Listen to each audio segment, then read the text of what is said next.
નમસ્કાર વિદ્યાર્થી મિત્રો, લેક્ચર નંબર 5 નામાના મૂળ તત્વો, ધોરણ 11 નામાના મૂળ તત્વો. પારિભાષિક શબ્દો આપણે જોઈએ છે. તો પારિભાષિક શબ્દોની અંદર આપણે 6 શબ્દ જોઈ ગયા. ટોટલ 6, 1 થી 6 શબ્દ જોયા હતા. આગલા લેક્ચરની અંદર આપણે છઠ્ઠો શબ્દ મિલકતો જોયો. મિલકતો અને મિલકતોનું વર્ગીકરણ. મિલકતો અને મિલકતોનું વર્ગીકરણ એમાંથી નાના ઘણા બધા સવાલ પૂછાઈ શકે. તો મિલકતોનું વર્ગીકરણ ફરીથી એક વખત આપણે નજર કરીએ. મિલકતો એટલે શું? તો કે જેનું વાસ્તવમાં મૂલ્ય હોય. વાસ્તવમાં જેનું મૂલ્ય હોય અને વાસ્તવિક એને વેચવા જઈએ તો એનું નાણાંમાં ઉપાર્જન થઈ શકે, નાણાંનું મૂલ્ય ઊંચી શકે, તેને મિલકત તરીકે ઓળખવામાં આવે છે. મિલકતોનું વર્ગીકરણ. વર્ગીકરણમાં વાસ્તવિક મિલકતો અને અવાસ્તવિક મિલકતો બે પ્રકાર પડે છે. વાસ્તવિક મિલકતો અને અવાસ્તવિક મિલકતો. તો આપણે પહેલું વાસ્તવિક મિલકતો જોઈશું. વાસ્તવિક મિલકતની અંદર બે પ્રકાર પડે છે, ચાલુ મિલકતો અને બિનચાલુ મિલકતો. ચાલુ અને બિનચાલુ. જોઈએ ચાલુ મિલકતો. રોકડ શિલ્લક, બેંક શિલ્લક, દેવાદારો, કાચા માલનો સ્ટોક, તૈયાર માલનો સ્ટોક, આ બધી ચાલુ મિલકતો છે જેનું આયુષ્ય 1 વર્ષ કરતા કેવું હોય? ઓછું. ટૂંકમાં વર્ષ દરમિયાનના વ્યવહારોના કારણે જે મિલકતો બદલાતી રહેતી હોય, ફેરફાર થતો હોય, એવી મિલકતને કઈ મિલકત કહેવાય? ચાલુ મિલકત. તે મિલકત ચાલુ મિલકત. દાખલા તરીકે 5 લાખ રૂપિયા આપણી પાસે છે અને 1 લાખ રૂપિયાનો માલ આપણે વેચ્યો તો આપણી પાસે ટોટલ કેટલા લાખ થશે? 6 લાખ. તો વ્યવહારના કારણે ચાલુ મિલકત મતલબ રોકડમાં ફેરફાર થયો. તો આવી મિલકતને ચાલુ મિલકત કહેવાય. ચાલુ મિલકતમાંથી એક પ્રકાર પડે છે પ્રવાહી મિલકત. કે મિલકત પ્રવાહી મિલકત. તો કે એમાં એવું કીધું છે જે મિલકતો ચાલુ મિલકતોમાં સ્ટોક સિવાયની તમામ ચાલુ મિલકત. પ્રવાહી મિલકતની વ્યાખ્યા કંઈક એવી છે: સ્ટોક સિવાયની તમામ ચાલુ મિલકતને પ્રવાહી મિલકત તરીકે ઓળખવામાં આવે છે. સ્ટોક સિવાય મતલબ કાચા માલનો સ્ટોક અને તૈયાર માલનો સ્ટોક સિવાયની મિલકત તો કોણ વધી? રોકડ શિલ્લક, બેંક શિલ્લક, દેવાદાર ને પ્રવાહી મિલકત તરીકે ઓળખવામાં આવે છે. એટલા માટે સ્ટોક સિવાયની મિલકત કીધી કે જે મિલકતોનું ઝડપથી રોકડમાં રૂપાંતર થઈ જાય એવી મિલકતોને પ્રવાહી મિલકત તરીકે ઓળખવામાં આવે છે. જે મિલકતોનું ઝડપથી રોકડમાં રૂપાંતર થઈ જાય. તો રોકડ શિલ્લક છે એની કોઈ જરૂરિયાત ન પડે, બેંક શિલ્લક છે એમ તમે ટ્રાન્સફર કરી શકો છો, અને દેવાદારો મતલબ આપણે જેની પાસેથી રૂપિયા લેવાના તો આપણે ફટાફટ કોઈની પાસે લેવાનો હોય તો લઈ શકીએ. ભાઈ અમારા રૂપિયા છે, 1 મહિનો કીધું તો 1 મહિનો પૂરો થઈ ગયો તો 1 મહિનાના અંતે તમારે વ્યાપવા પડશે, એવી લોકો આપણને આપી દેશે. તો એને પ્રવાહી મિલકત તરીકે ઓળખવામાં આવે. બીજો પ્રકાર છે વાસ્તવિક મિલકતનો બિનચાલુ મિલકત. બિનચાલુ મિલકતોની અંદર જમીન, મકાન, યંત્રો, વાહનો, પ્લાન્ટ, ટ્રેડમાર્ક, કોપીરાઇટ, પેટન્ટ અને ભાગડીનો સમાવેશ થાય છે, જેનું આયુષ્ય 1 વર્ષ કરતા કેવું હોય? વધારે હોય છે. જમીન, મકાન, યંત્રો, ફર્નિચર વગેરેનો ઉપયોગ તમે રોજે રોજ કરી શકો. 1 વર્ષ કરતા પણ વધારે ઉપયોગ થઈ શકે. એટલે એને કીધું કાયમી મિલકત કે બિનચાલુ મિલકત કે લાંબા ગાળાની મિલકત. બિનચાલુ મિલકતનું બીજા 3 નામ છે: સ્થિર મિલકતો, કાયમી મિલકતો, લાંબા ગાળાની મિલકતો. જમીન, મકાન, પાગડી, પેટન્ટ, કોપીરાઇટ, ટ્રેડમાર્કનો બધાનો સમાવેશ એમાં થાય. બિનચાલુના 2 પ્રકાર પડે: દ્રશ્ય મિલકત અને અદ્રશ્ય મિલકત.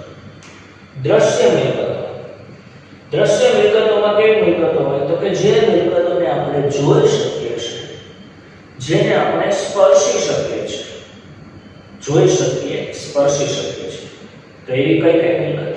જમીન, મકાન, યંત્રો, વાહનો, પ્લાન્ટ વગેરેને આપણે જોઈ શકીએ છીએ. સ્પર્શી શકીએ છીએ, એટલે એ દ્રશ્ય મિલકત છે. એ મિલકત છે દ્રશ્ય મિલકત. અદ્રશ્ય મિલકતો. અદ્રશ્ય મિલકતો. અદ્રશ્ય મિલકતો એટલે કેવી મિલકતો? તો કે જેને જોઈ શકાતી નથી, જેને સ્પર્શી શકાતી નથી, એવી મિલકતોને કઈ મિલકત કહેવાય? અદ્રશ્ય. તેમાં ચાર નામ આવે છે અદ્રશ્ય મિલકતોમાં: પાઘડી, પેટન્ટ, કોપીરાઇટ અને ટ્રેડમાર્ક. આ તમારા માટે નવા શબ્દ છે. જમીન, મકાન, યંત્ર તો આપણે સાંભળતા હોઈએ. તો પાઘડી કોને કહેવાય? તો કે ધંધાની જે બજારની અંદર પ્રતિષ્ઠા છે, વર્ષોથી ધંધો આપણે ચલાવીએ છીએ, બજારમાં બધા જ આપણને ઓળખે છે, એક નામના હોય બજારમાં કે ભાઈ ફલાણી વસ્તુ ખરીદવી છે તો આ જ કંપની કે આ જ પેઢીની હોવી જોઈએ.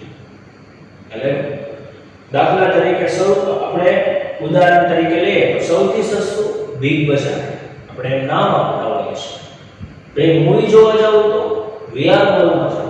આવી રીતે આ એક પાઘડી છે, ટ્રેડમાર્ક પાઘડી છે, તમારી ગુડવિલ છે, વર્ષોથી તમે ચલાવો છો તો જ આ ગુડવિલ બની શકે. બીજું છે ટ્રેડમાર્ક. મેં તમને યાદ હોય તો ફોટા બતાવ્યા હતા મોબાઈલની અંદર, અમુક એવા સિમ્બોલ. ટ્રેડ એટલે માર્ક અને ટ્રેડ એટલે ધંધો, સોરી, ટ્રેડ એટલે ધંધો અને માર્ક એટલે નિશાન. તો ટ્રેડમાર્ક. પછી છે કોપીરાઇટ. કોપીરાઇટ કોઈ પણ વસ્તુ હોઈ શકે. નવનીત કંપની છે તો એની આખું પુસ્તક કોપીરાઇટ હોય. માઇક્રોસોફ્ટ વિન્ડોઝ છે તો કોપીરાઇટ હોય છે. એની જે વસ્તુ કોપીરાઇટ હશે એની બાજુમાં આવી રીતે નાના અક્ષરમાં સી લખ્યો હશે. અને ચોથી છે પેટન્ટ. પેટન્ટ મેં તમને પિક્ચરનું ઉદાહરણ આપ્યું હતું. તો આવી રીતે આ મિલકતોની વાત થઈ. આ હતી વાસ્તવિક મિલકતો. હવે આવે છે અવાસ્તવિક મિલકત. મિલકતોનો બીજો પ્રકાર અવાસ્તવિક મિલકત. અવાસ્તવિક મિલકત એટલે કેવી મિલકત? તો કે જેનું ઉપજ મૂલ્ય કેવું હોય? શૂન્ય. જેનું ઉપજ મૂલ્ય શૂન્ય હોય, જે બિન પુનરાવર્તિત ખર્ચ છે એક પ્રકારનો ખર્ચો કરશો એટલે આવો ખર્ચો થશે, તો બિન પુનરાવર્તિત ખર્ચ છે, જેનો ભૌતિક જથ્થો કોઈ પણ પ્રકારનો હોતો નથી. દાખલા તરીકે પ્રાથમિક ખર્ચ. પ્રાથમિક ખર્ચ કોને કહેવાય? તો કે જે ખર્ચનો લાભ ધંધાને લાંબા સમય સુધી મળતો હોય, જે ખર્ચનો લાભ ધંધાને લાંબા સમય સુધી મળતો હોય અને એવા ખર્ચને પાછળ કોઈ પણ પ્રકારની મિલકત પ્રાપ્ત ન થતી હોય તો એવા ખર્ચને પ્રાથમિક ખર્ચ કહી શકાય. દાખલા તરીકે હું એક કંપની શરૂ કરું તો એની અંદર જે કંપનીની અંદર રોડ રસ્તા બનાવવા પડે તો એ રોડ રસ્તા બનાવવાનો જે ખર્ચો છે એને પ્રાથમિક ખર્ચ કહેવાય. વીજળી લાઈટ આપણે વાપરીએ છીએ તો એનું કનેક્શન લેવું પડે તો એનો કનેક્શન ચાર્જ ચૂકવવો પડશે, તો કનેક્શન ચાર્જ આપણે ચૂકવશું તો એ પણ પ્રાથમિક ખર્ચ છે. જાહેરાત ઝુંબેશ ખર્ચ. જાહેરાત ઝુંબેશ ખર્ચ. જાહેરાત પાછળ તમે ખર્ચો કરશો તો એનો લાભ તમને આજે એક વખત ખર્ચો કર્યો, એક એડવર્ટાઇઝ બનાવી તો એનો લાભ તમને 5, 10, 15 વર્ષ સુધી મળશે, પરંતુ એ ફરી વખત પુનરાવર્તિત થશે નહીં.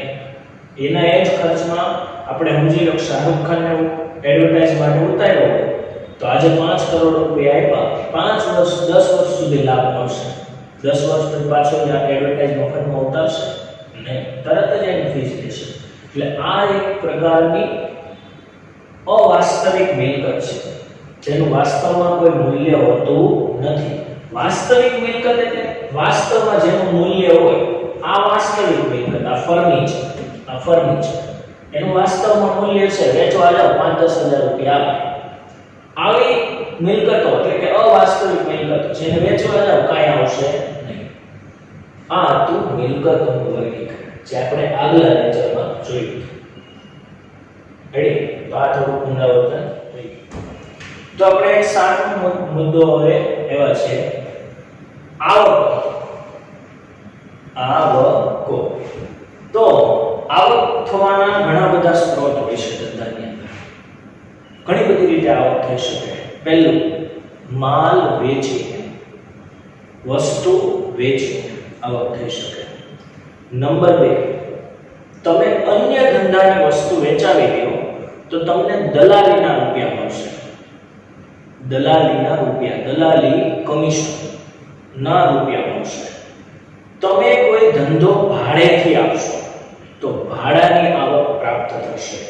તમે કોઈ સેવા આપશો, દાખલા તરીકે જે વોડાફોન, જીઓ, આઈડિયા આ બધા આપે છે એ રીતે, તો એવી રીતે ઘણી બધી રીતે આવક થવાના સ્ત્રોત હોય છે. તો આવકોમાં કીધું ધંધા દ્વારા કરવામાં આવેલ વ્યવહારોના પરિણામ સ્વરૂપે જ્યારે નાણાં મળે તેને આવક કહે છે. ધંધા દ્વારા સમજી લો કોઈ એક ધંધો ચલાવું છું, કાપડનો ધંધો છે. હું કોઈ વ્યક્તિને કાપડ વેચીશ અને કાપડ મેં વેચાણ કર્યું એટલે મને બદલામાં શું મળશે? નાણાં મળશે. તો એવું જરૂરી જ નથી કે હું અત્યારે કાપડ વેચું છું મને અત્યારે નાણાં મળે છે. એ નાણાં મને કદાચ મહિના પછી પણ મળે અને તરત જ મળી જાય કયો વ્યવહાર? રોકડ વ્યવહાર. પરંતુ 1 મહિના પછી કે 10 દિવસ પછી મળશે તો કેવો વ્યવહાર? ઉધાર વ્યવહાર. એટલે કે ધંધા દ્વારા કરવામાં આવે વ્યવહારના પરિણામ સ્વરૂપે જ્યારે નાણાં મળે તેને આવક કહેવાય. શું કહેવાય? આવક. તો મેં અત્યારે કાપડ વેચ્યું 50,000 રૂપિયા, કાપડ મેં આપ્યું, બદલામાં મને 50,000 રૂપિયા મળ્યા, તો મારા ધંધાને શું થઈ કહેવાય? આવક. એમાં આવકના 2 પ્રકારો પડશે. વર્ષ દરમિયાન નિયમિત મળતી આવકો અને વર્ષ દરમિયાન નિયમિત ન મળતી આવક. તરત આપણને પ્રશ્ન થાય, વળી આવકમાં એવું હોય કે નિયમિત મળે અને નિયમિત ન પણ મળે? હા, ચોક્કસ રીતે એવું થઈ શકે કે નિયમિત આવકો મળતી હોય, ધંધો હોય એટલે નિયમિત આવકો હોય, ફિક્સ હોય કે આવક મળે જ, રોજે રોજ મળે. અને નિયમિત ન મળતી આવકો પણ હોય જે તો કોઈ ફિક્સ ટાઈમ જ હોતો નથી કે ભાઈ 1 મહિને મળે, 2 મહિને મળે, 5 મહિને મળે, વર્ષે મળે, 5 વર્ષે મળે, એનો કોઈ ફિક્સ ટાઈમ હોતો નથી.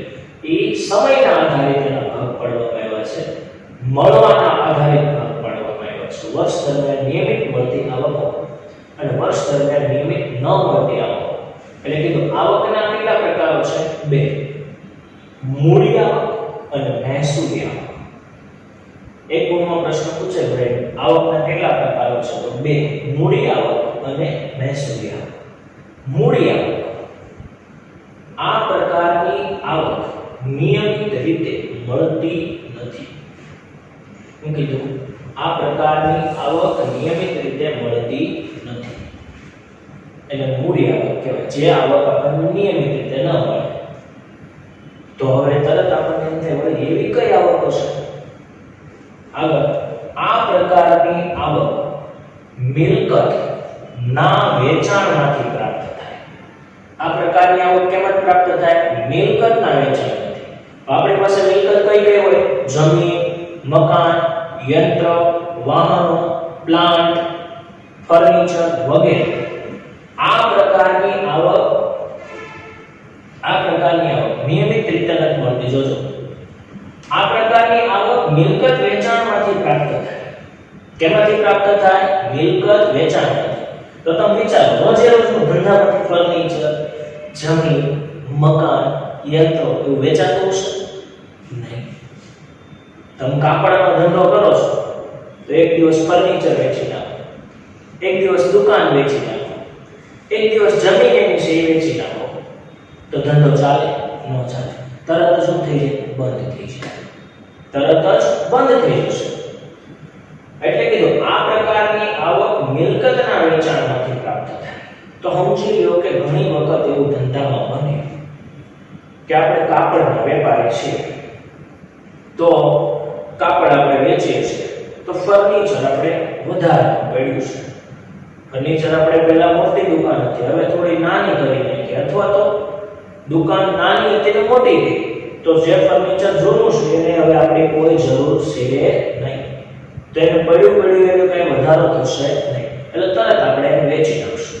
તો એના 50,000 આવ્યા, તો આને કઈ આવક કહેવાય? મૂડી આવક.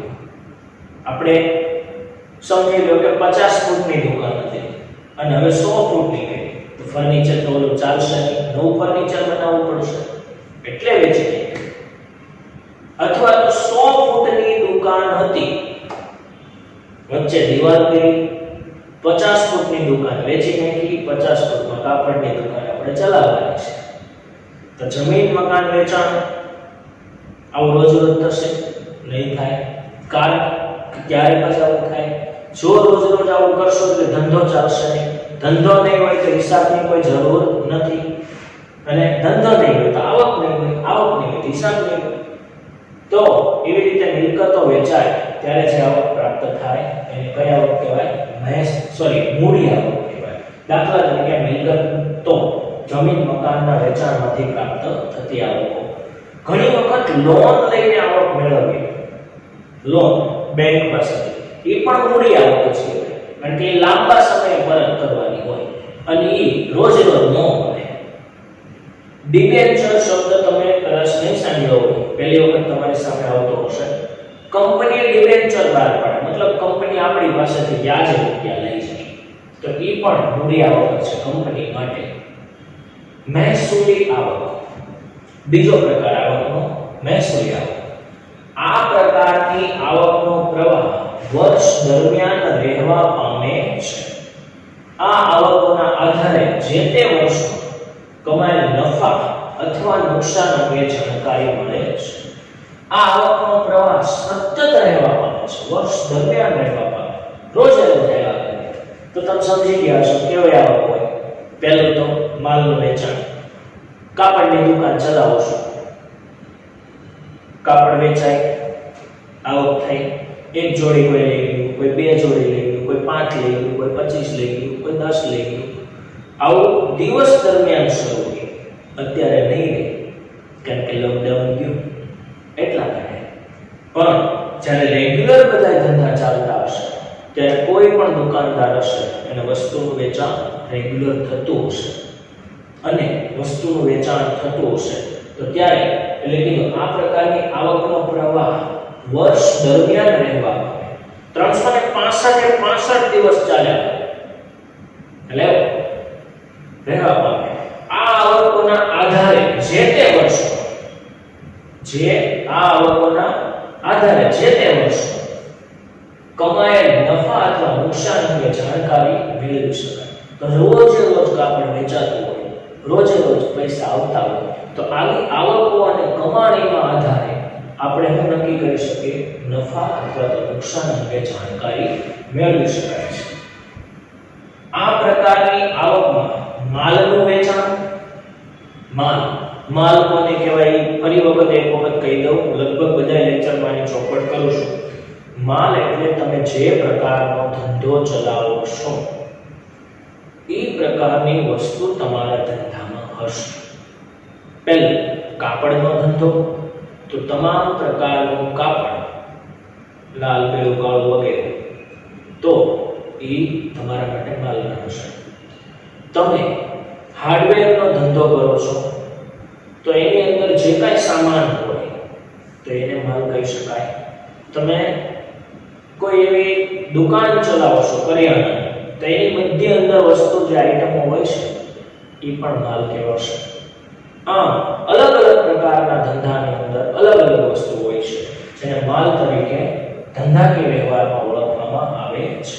આ પ્રકારની આવકમાં માલના વેચાણ આવક, કમિશનની આવક. કમિશન કઈ રીતે મળે? તમે દલાલીનું સાંભળ્યું હશે. દલાલી જે રીતે હોય એવી જ રીતે કમિશન હોય. સમજી લો કે આ મગનભાઈનો ધંધો, આ શ્યામભાઈનો ધંધો, અને વચ્ચે હું રાહુલ. મગનભાઈને કોઈ વસ્તુ વેચવી છે અને શ્યામભાઈને લેવી છે, તો આ બંનેનો સંપર્ક હું કરાય એટલે વચ્ચેથી મને અમુક રૂપિયા મળે. 1 લાખ રૂપિયાની વસ્તુ મગનભાઈ શ્યામભાઈ વેચી.